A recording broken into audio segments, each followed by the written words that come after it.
Hello students, welcome to my YouTube channel अविस का knowledge point. मैं पूजा वर्मा आज लेकर के आई हूँ बहुत ही शानदार क्लास। अभी अपने पढ़ रहे थे मनोरोग। मनोरोग के आज बहुत ही इंपॉर्टेंट वाले रोग है आनुवांशिक रोग। आपको हर एक चीज मैं क्लियर करवाऊंगी आनुवांशिक रोग के बारे में, तो प्लीज वीडियो को पूरा देखना। आपके आनुवांशिक रोग बिल्कुल क्लियर होंगे कि कितने प्रकार के होते हैं। अभी तक आपने चैनल को सब्सक्राइब नहीं किया है तो कर लीजिए। हम लगातार अच्छी क्लासें करने वाले हैं और लाइक भी करना, शेयर भी करना ताकि ज़्यादा से ज़्यादा बच्चे जुड़ सकें। ठीक है, तो चलिए शुरू करते हैं आज की क्लास। आनुवांशिक रोग। आनुवांशिक रोग कौन से होते हैं? आनुवांशिक यानी कि पीढ़ी दर पीढ़ी चलने वाले जो रोग होते हैं उन्हें हम आनुवांशिक रोग कहते हैं। एक पीढ़ी से दूसरी पीढ़ी तक जो रोग संचरित होते हैं उन्हें आनुवांशिक रोग कहा जाता है। एक पीढ़ी से दूसरी पीढ़ी तक जो रोग संचरित होते हैं उन्हें आनुवांशिक रोग कहा जाता है। आनुवांशिक का मतलब ही होता है कि जो डीएनए आरएनए है वो अपने पीढ़ी दर पीढ़ी चल रहे हैं, तो उनके साथ में कौन से दिक्कत हो रही है या जो भी समस्या आती है उनके साथ में, तो वो दूसरी पीढ़ी तक चली जाती है। इस तरीके से जो रोग उत्पन्न होंगे वो आनुवांशिक होंगे। आनुवांशिक का मतलब ही होता है कि डीएनए आरएनए जो अपनी पीढ़ी से एक पीढ़ी से दूसरी पीढ़ी में संचरित हो रहे हैं, जो हमें माता पिता से मिल रहे हैं, वो जीन होते हैं आनुवांशिक। जैसे पढ़ते हैं आनुवांशिक जो रोग होते हैं वो सारे के सारे जन्मजात रोग होते हैं। ये क्या होते हैं? जन्म से उत्पन्न होते हैं, जन्म से उत्पन्न होते हैं, जन्मजात होते हैं। एक पीढ़ी से दूसरी पीढ़ी में स्थानांतरित होते हैं या संचरित होते हैं। ठीक है, स्थानांतरित होते हैं। अब ये रोग उत्पन्न कैसे होते हैं कि जब हम एक पीढ़ी से दूसरी पीढ़ी तक संचरित हो रहे हैं तो क्या क्या कारण हो सकता है? कारण हो सकता है गुणसूत्र में विकार उत्पन्न हो जाए, यानी कि गुणसूत्रों की संख्या जो है कम या ज्यादा हो जाए तो रोग क्या है? उत्पन्न हो सकते हैं। दूसरा, गुणसूत्र में विपथन हो जाए। ठीक है। तीसरा, जीन में दोष उत्पन्न हो जाए कोई बाहर से। तो तीन प्रकार से ये रोग हो सकते हैं और तीनों ही प्रकार अपन पढ़ेंगे। तो सबसे पहला प्रकार अपना है गुणसूत्रीय विकार। गुणसूत्रीय विकार यानी कि गुणसूत्रों में विकार या उसमें कोई भी विकृति उत्पन्न हो गई हो तो क्या होगा? हम जानते हैं कि मनुष्य में टोटल गुणसूत्र कितने होते हैं? 23 जोड़ी होते हैं, या कितने होते हैं? 46 गुणसूत्र होते हैं, जिनमें से 22 जोड़ी जो होते हैं वो तो होते हैं अलिंगी गुणसूत्र। अलिंगी गुणसूत्र यानी कि कितने हो गए? 44। और एक जोड़ी जो गुणसूत्र होता है ये होता है लैंगिक गुणसूत्र। लैंगिक गुणसूत्र होता है। तो ये जो होते हैं एक जोड़ी गुणसूत्र, ये 22 तो सेम के सेम रहते हैं महिला और पुरुष के अंदर, लेकिन ये जो एक जोड़ी गुणसूत्र है ये महिला और पुरुष के अंदर अलग अलग होते हैं। महिला और पुरुष के अंदर अलग अलग होते हैं और ये निर्धारित करते हैं कि ये महिला है या पुरुष है। महिला में जो लैंगिक गुणसूत्र होते हैं वो 2 पाए जाते हैं, यानी कि एक जोड़ी यानी कि 2 गुणसूत्र कौन से? X x. और पुरुष में ये गुणसूत्र होते हैं एक्स और वाई। वाई गुणसूत्र जो है वो किसके लिए होता है? पुरुष के लिए होता है। लैंगिक गुणसूत्र 2 होते हैं, दोनों में एक्स एक्स सेम होता है। महिला में दोनों ही एक्स होते हैं और पुरुष में एक्स के साथ क्या होता है? वाई होता है। तो ये लैंगिक गुणसूत्रों की बात होगी। अब गुणसूत्रों की संख्या में अनियमितता हो जाएगी, उसे हम क्या कह रहे हैं? गुणसूत्रीय विकार कह रहे हैं। संख्या कम या ज्यादा हो सकती है, उसे हम गुणसूत्र विकार कहते हैं। सबसे पहला जो रोग है वो है पटाऊ सिंड्रोम। पहला जो रोग है वो कौन सा है? पटाऊ सिंड्रोम है। पटाऊ सिंड्रोम जो रोग है वो जो अलिंगी गुणसूत्र है, कौन से? अलिंगी गुणसूत्र कितने? 22 जोड़े। ठीक है। तो इसके 13वें गुणसूत्र की पुनरावृत्ति हो जाती है, मतलब 13वां जोड़ी जो गुणसूत्र होता है उस गुणसूत्र की संख्या जो 2 होती है जोड़ी में 2 ही होती है, एक जोड़ी में कितने होते हैं, 2 गुणसूत्र होते हैं। तो 13वें गुणसूत्र, 13वां जोड़ी जो गुणसूत्र उसमें कितने रहेंगे, 2 रहेंगे, लेकिन एक की बढ़ोतरी हो जाती है। 13वें गुणसूत्र की पुनरावृत्ति हो जाती है, एक गुणसूत्र फालतू हो जाता है। इसको क्या कहते हैं, अलैंगिक ट्राइसोमी या त्रिगुणसूत्रता बोलते हैं। अलैंगिक ट्राइसोमी कहते हैं या क्या बोलते हैं, त्रिगुणसूत्रता बोलते हैं। ठीक है, मतलब इसमें जो टोटल गुणसूत्र है वो कितने हो जाएंगे, 47। यानी कि अगर ये भी पूछे कि अलैंगिक गुणसूत्र कितने होंगे, अलैंगिक गुणसूत्र कितने हो जाएंगे, कितने होते हैं, 46 होते हैं, एक की बढ़ोतरी होगी, सॉरी 44 होते हैं, एक की बढ़ोतरी होगी, 45 हो जाएंगे, और 2 कितने हो जाएंगे, लैंगिक गुणसूत्र हो जाएंगे। ये महिला और पुरुष दोनों में ही होता है, तो कोई सा भी हो सकता है, 2 हो जाएंगे लैंगिक गुणसूत्र, तो टोटल कितने हो जाएंगे, 47 हो जाएंगे। ठीक है, इसमें जो बच्चे होते हैं उनके होठ कटे हुए हो सकते हैं, ऊपर वाला जो होठ है उसमें कट हो सकता है, ये मंद बुद्धि के हो सकते हैं, या इनके अंदर नेत्र संबंधी रोग उत्पन्न हो सकते हैं। ठीक है, दूसरा है Edward syndrome. Edward syndrome, Edward syndrome में 18वें गुणसूत्र की पुनरावृत्ति होती है। कौन से गुणसूत्र की, 18वें गुणसूत्र की पुनरावृत्ति होती है। 18वें गुणसूत्र की संख्या में एक की बढ़ोतरी हो जाती है, यानी कि अलैंगिक ट्राइसोमी हो जाती है। तो इसमें भी टोटल गुणसूत्र कितने हो जाएंगे, 47 हो जाएंगे। ये बच्चे भी मंद बुद्धि के होते हैं, इनकी आंखें टेढ़ी होती है, बैंगनापन होता है, और ये शिशु जो होते हैं वो 6 माह तक ही जीवित रहते हैं, उसके बाद में इनकी मृत्यु हो जाती है। ठीक है, नेक्स्ट है डाउन सिंड्रोम, या जिसको मंगोलिज्म कहा जाता है। नेक्स्ट कौन सा है, डाउन सिंड्रोम है, या जिसको मंगोलिज्म कहा जाता है। इसमें 21वें गुणसूत्र की पुनरावृत्ति होती है, अर्थात 21वें गुणसूत्र की क्या हो जाती है, ट्राइसोमी हो जाती है। ठीक है, 21वें गुणसूत्र में 2 की जगह कितने हो जाएंगे, 3 हो जाते हैं, तो टोटल गुणसूत्र कितने होंगे, वही 47 रहेंगे। ठीक है, मंगोलिज्म के अंदर क्या होता है कि बच्चों के अंदर वो मंद बुद्धि होंगे, आंखें उनकी तिरछी होती है, सिर थोड़ा सा बड़ा होता है, सिर थोड़ा सा बड़ा होता है, लंबी गर्दन होती है, और शरीर जो होता है वो बिल्कुल ही पतला पतला सा रहता है। ऐसे मतलब ये मान के चलो कि बच्चे का सिर तो बड़ा रहेगा, और नीचे के जो अंग है, हाथ है, पैर है, वो बिल्कुल ही इस तरीके से रहेंगे कि बिल्कुल कमजोर रहते हैं, पेट भी पतला रहेगा, सिर भारी लगता है इसके अंदर। वो रोग होते हैं जो मंगोलिज्म कहते हैं। क्लाइनफेल्टर सिंड्रोम, क्लाइनफेल्टर सिंड्रोम, इसमें ये जो होता है ये पुरुषों में होता है। क्लाइनफेल्टर सिंड्रोम जो है वो किसमें होता है, पुरुषों में होता है। इसमें एक्स गुणसूत्र की पुनरावृत्ति हो जाती है।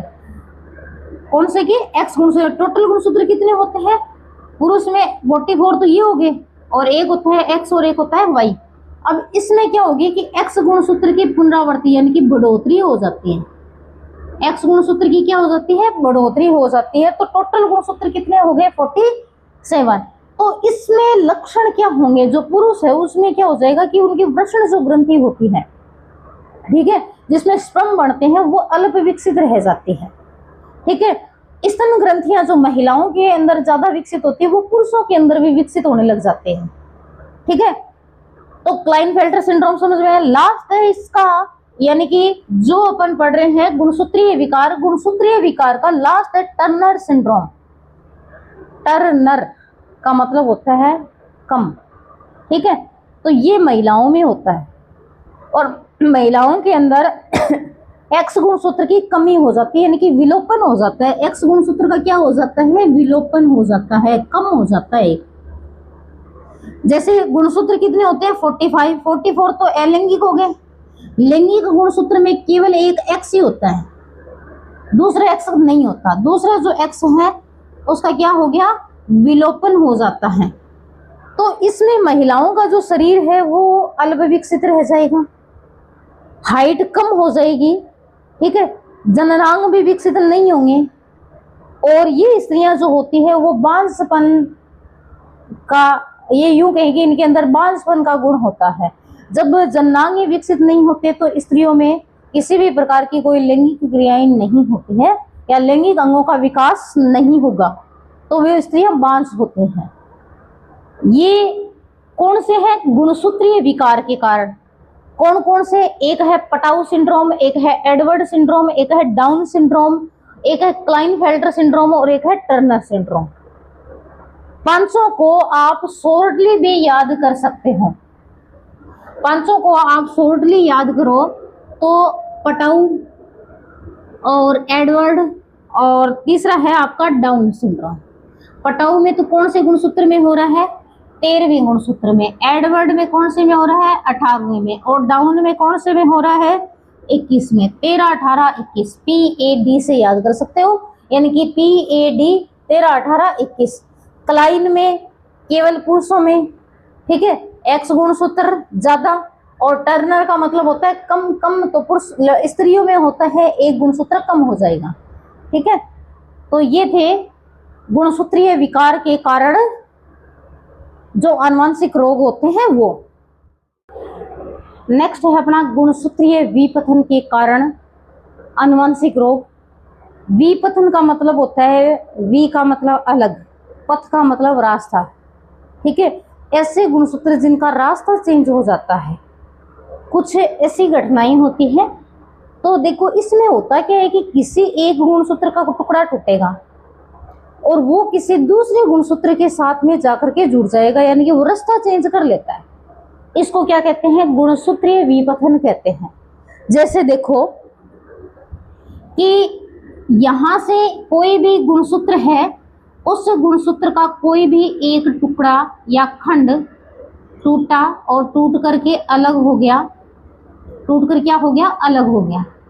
और ये अलग होकर के किसी दूसरे गुणसूत्र के साथ में जुड़ जाता है, दूसरे गुणसूत्र से जुड़ जाता है, तो विकार उत्पन्न होगा ना, क्योंकि जो गुणसूत्र जिसका जैसा था वैसा तो नहीं रहा।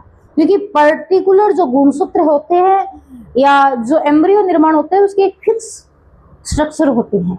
यहाँ पर जब ये कंडीशन होगी तो चीजें तो चेंज हो गई।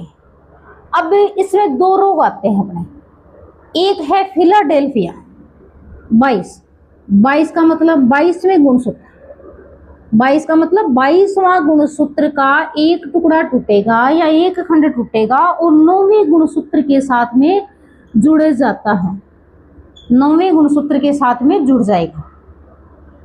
तो इसमें क्या होगा कि इस रोग में शिशु में ल्यूकेमिया उत्पन्न हो जाता है, यानी कि जिसको हम क्या बोलते हैं? ब्लड कैंसर बोलते हैं। अपन ने ब्लड वाले चैप्टर में बहुत अच्छे से डिस्कस किया था कि इसमें WBC की जो संख्या है वो बढ़ जाएगी। WBC की संख्या है वो बढ़ जाती है, ब्लड कैंसर हो जाता है, या जिसको ल्यूकेमिया कहते हैं। दूसरा रोग है मार्जार क्रंदन, केट क्राई जिसको कहते हैं।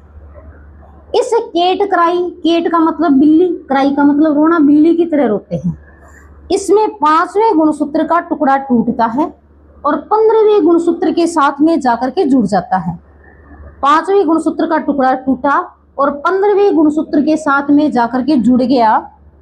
तो इस कंडीशन में जो बच्चे होते हैं उनकी आवाज जो वो रोते हैं, तो जैसे बिल्ली की आती है ना म्याऊ म्याऊ वाली, उसकी तरह इसकी आवाज आती है। जैसे बिल्ली रोती है म्याऊ म्याऊ करके ना, उस तरीके से इसकी आवाज आती है, केट क्राई। और एक बच्चा मैंने देखा भी था इस तरीके का, जो केट बिल्ली की तरह रोता था।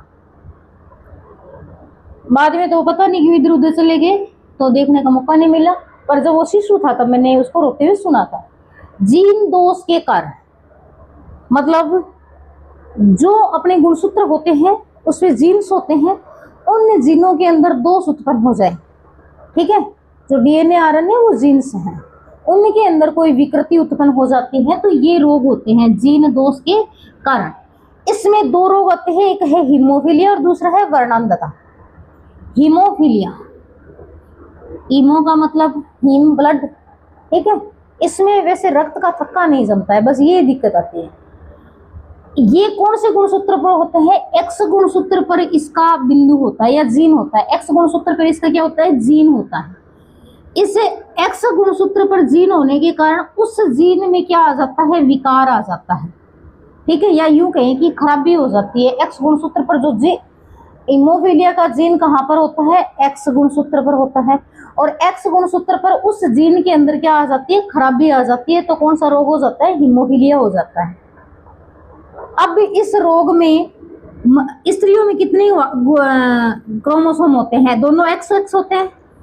ये कौन से में होता है? एक्स पर होता है। तो स्त्रियों में दो गुणसूत्र एक्स एक्स होने के कारण स्त्रियां जो है वो इस रोग की वाहक होती हैं, मतलब पीढ़ी दर पीढ़ी लेकर के जाती है, स्त्रियां लेकर के जाती हैं। ब्रिटेन की महारानी विक्टोरिया थी, उसके जितने भी वंशज है वो इस रोग से ग्रसित है, इसलिए इस रोग को नाम ही दे दिया कि ये कौन सा रोग है? शाही रोग है। हीमोफीलिया रोग में क्या होता है? ब्लड का थक्का नहीं जमता है, शाही रोग है। अगर अपन एक डिस्कस करते हैं, माता जो है वो वाहक है और पिता जो है वो सामान्य है। यदि कोई लड़की है जो वाहक थी और उसकी शादी किसके साथ में करवा दी? किसी पुरुष के साथ में जो सामान्य था, तो इससे जो संतान उत्पन्न होगी, जैसे ये एक्स एच लिखा है, एच जो है वो ये जो गुणसूत्र है वो किस इसमें हीमोफीलिया का जो जीन है वो नहीं है। तो ये जो एक्स गुणसूत्र है, इधर वाले एक्स से गुणसूत्र क्रिया करेगा तो एक्स एच एक्स बनेगा। इसी तरह से वाई के साथ में करेगा तो एक्स एच वाई बनेगा। ये एक्स के साथ एक्स एक्स हो और ये एक्स के साथ में एक्स वाई। ये बताओ, ये लड़की है और लड़की कैसी है? एक पे है तो इसका मतलब वाहक है। लड़का है, एक्स पर है, तो ये लड़का कैसा रहेगा? रोगग्रस्त रहेगा। ये लड़की कैसी रहेगी? इसमें किसी भी प्रकार का नहीं है तो सामान्य रहेगी। और ये जो लड़का होगा वो भी कैसा रहेगा? सामान्य रहेगा। तो इसका मतलब क्या होगा कि 50% बच्चे तो इस माता पिता से सामान्य होंगे, 25% लड़की वाहक होगी और 25% जो लड़के हैं वो क्या होंगे? रोगग्रस्त होंगे। अब मान के चलिए कि माता वाहक है लेकिन पिता जो है वो इस रोग से ग्रसित है। एक्स एच एक्स लिख लिया, एक्स एच वाई लिख लिया, ठीक है। दोनों का इधर वाले एक्स एक्स का करवा दो। ये ऐसे समझ नहीं आता है तो आप इसको इस तरीके से भी लिख सकते हो, कोई दिक्कत नहीं होती। जैसे मान लो अलग अलग करके लिख लो, ठीक है, तो वो आसानी से समझ आ जाता है। इस वाले एक्स का इस वाले एक्स के साथ मिलाया तो क्या बनेगा? X H x H. अब इस एक्स का इधर वाले वाई के साथ में मिलाओगे तो एक्स एच वाई बनेगा। अब ये वाला एक्स लिया, इस वाले एक्स के साथ में मिलाया, एक्स एक्स एच आ गया। अब इधर वाला एक्स लिया और इस वाई के साथ में मिलाया, एक्स वाई हो। ये जो लड़की है ये कैसी है? रोगग्रस्त है। ये लड़का है तो ये भी कैसा है? रोगग्रस्त है। ये लड़की कैसी है? वाहक है। और ये लड़का जो है वो कैसा है? सामान्य है। तो इसमें 50% बच्चे रोगग्रस्त होंगे, ठीक है, और 25 वाहक और 25 सामान्य रहेंगे, ठीक है। आई बात समझ नहीं? इसके अलावा आप और भी कर सकते हो, जैसे कोई भी एग्जांपल ले लिया उससे कर सकते हो। ये पूछ भी लेते हैं कि अगर माता ऐसे है पिता ऐसे है तो बताओ संतान कितने % कैसे होगी, कौन सा रोगी होगा कौन सा नहीं होगा। ये कॉम्पिटिशन एग्जाम में सीधे सीधे तौर पे पूछ लिए जाते हैं, ठीक है। मेरे हिसाब से हीमोफीलिया समझ आया होगा। आप क्वेश्चन करके देखना और मुझे बताना कि समझ आया या नहीं आया। पक्का कमेंट करके बताओगे कि समझ आ रहा है, ठीक है। जीन दोष के कारण अपन ने एक रोग कर लिया जिसको अपन ने कहा हीमोफीलिया शाही रोग। अब अपना दूसरा रोग है जीन दोष के कारण वर्णांधता, या इसको कहते हैं कलर ब्लाइंडनेस। नाम से पता चल रहा है ना। ज्यादातर मेरे को बच्चे ये कहते हैं कि साइंस बहुत टफ है, लेकिन मुझे ये लगता है साइंस बिल्कुल इजी है। आप उसके पहले नाम पे फोकस करो, अपने को वैसे ही पता चल जाता है आधी चीजें तो, ठीक है। कुछ चीजें होती है जो याद करने वाले होते हैं, बाकी ऐसा नहीं है कि टफ है। मेरे साथ पढ़ना इजी लगेगी। वर्णांधता, कलर ब्लाइंडनेस। कलर का मतलब रंग, ब्लाइंडनेस का मतलब अंधापन, रंगों के प्रति अंधापन। ये नहीं है कि सारे, कुछ रंगों के प्रति होता है इसमें। वर्ण का मतलब रंग ही होता है, सेम चीजें हैं। दोनों नाम को आप गौर से देखोगे। होता क्या है इसके अंदर कि मनुष्य का जो नेत्र होता है उसमें दो चीजें होती है, एक होती है शंकु और एक होती है शलाका। आप जब धूप और छाया में जाते हो तो भी आपको पता चलता है। जैसे धूप में थे, धूप में से आप घर के अंदर आए तो आपके बिल्कुल अंधेरा हो जाता है, ठीक है। तो वो शंकु शलाका में बदलने के कारण होता है। अब यहाँ पर ये शंकु जो होते हैं वो उस शंकु की प्रकाश सुग्राही तंत्रिकाएं होती है, उनमें तंत्रिकाओं के जीन में खराबी आ जाती है तो ये रोग हो जाता है। मतलब मनुष्य के नेत्र की जो शंकु है उस शंकु में वो प्रकाश सुग्राही होता है, उस प्रकाश सुग्राही में इन तंत्रिकाओं के, या यूं कहें कि जो शंकु की प्रकाश सुग्राही तंत्रिकाएं हैं उनमें जीन में खराबी आ गई तो कौन सा रोग हो जाएगा? वर्णांधता हो जाता है। ये कुछ रंगों के अंदर विभिन्नता उत्पन्न नहीं करते, सारे रंगों में अंतर नहीं, मतलब कुछ रंग है जिसमें वो विभेद नहीं कर पाते। ज्यादातर कौन से रंग होते हैं? लाल और हरे रंग में विभेद नहीं कर पाते हैं। भी लाल आप इनके सामने आया तो पता नहीं चल पाएगा इनको, इसी तरीके से हरा आया तो इन दोनों रंगों में कंफ्यूज होते हैं, पता नहीं चलता इनको। इस रोग को वर्णांधता कहते हैं। सेम वो की वही रहेगी कि स्त्रियां भी इस रोग की क्या होती है? वाहक होती है। इस रोग की वाहक भी कौन होगी?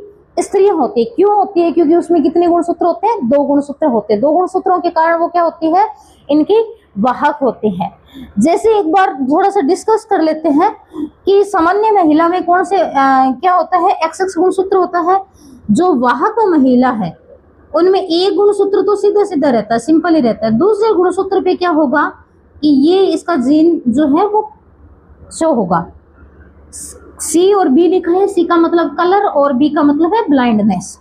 रोगग्रस्त रहेगी तो दोनों ही एक्स के ऊपर रहेंगे, ठीक है। पुरुष XY होता है सामान्य और रोगग्रस्त होगा तो एक्स के ऊपर इसका जीन मौजूदा रहता है। जैसे मान के चलिए कि माता जो है वो वाहक है और पिता जो है वो सामान्य है। माता वाहक है तो इसका मतलब XX और एक एक्स पे क्या लिख दिया अपन ने? Colour blindness. और ये सामान्य है तो XY ही लिखना है। आपको उस तरीके से क्रॉस करवाने में दिक्कत आता है तो आप इसके युग्मक बना दें। इनको क्या बोलते हैं? ये तो पेरेंट्स हो गए, जनक हो गए, जनकों के गुणसूत्र है। ये क्या हो जाएंगे? युग्मक हो जाएंगे, ठीक है। आपने क्या कर लिया? इनके अलग अलग बना लिए। अब इस X का इन दोनों के साथ में करवाना है, इस X का इन दोनों के साथ में करवाना है। इस X का पहले अपन ने इस X के साथ में करवाया, इस X का पहले इस X के साथ में क्रॉस करवाया तो दोनों XX मतलब क्या बनी? लड़की हुई, ठीक है। अब इस X का इधर वाले Y के साथ में करवाया, ठीक है, तो क्या हुआ? X और Y, ये क्या हो गया? लड़का हो गया। अब इस X का इस X के साथ में करवाया, इसमें कलर ब्लाइंडनेस का सिम्टम है तो ये C भी आ गया और ये X आ गया। इसी तरीके से इसका इस Y के साथ में करवाया तो XCB और Y, ये लड़की है और ये क्या है? लड़का है। अब बताओ ये लड़की कैसी है? सामान्य है। ये लड़की कैसी है? सामान्य है, ठीक है। ये लड़की कैसी है? वाहक है, ये रोग फैलाएगी, अगली पीढ़ी में जाएगा। ये लड़का कैसा है? सामान्य है, ठीक है। ये लड़का कैसा है? रोगग्रस्त है। अब बताओ कि कितने सामान्य बच्चे हैं? टोटल कितने हो गए? 100%। एक का कितना हो गया? 25%। सामान्य बच्चे कितने हैं? 1 और 2। सामान्य संतान तो कितनी है? 2 है। सामान्य संतान 2 है तो इसका मतलब परसेंटेज कितने हो जाएंगे? 25%। वाहक संतान जो है या लड़की जो है वो कितनी हो जाएगी? 25%, एक ही है। और रोगग्रस्त संतान जो है वो कितनी हो जाएगी? 25%। आई समझ में? आप मेरे को बताओगे कि यदि माता भी रोगग्रस्त है और पिता भी रोगग्रस्त है, दोनों का क्रॉस करवाया जाए, माता और पिता दोनों ही रोगग्रस्त है, तो इन दोनों का करवाया जाए तो होने वाली संतान किस प्रकार की होगी? कितने % रोगी होंगे, कितने % सामान्य होंगे? आप मेरे को कमेंट करके जरूर बताओगे ताकि मुझे पता चलेगा कि आप लोगों को समझ आया। अपने रोग सारे खत्म हो गए हैं। नेक्स्ट क्लास नेक्स्ट टॉपिक पर रहेगी। आशा है कि आपको समझ आया होगा, इसलिए लाइक करना, शेयर करना और सब्सक्राइब भी करना और मुझे बताना भी। Thank you very much. मिलते हैं नेक्स्ट क्लास के अंदर।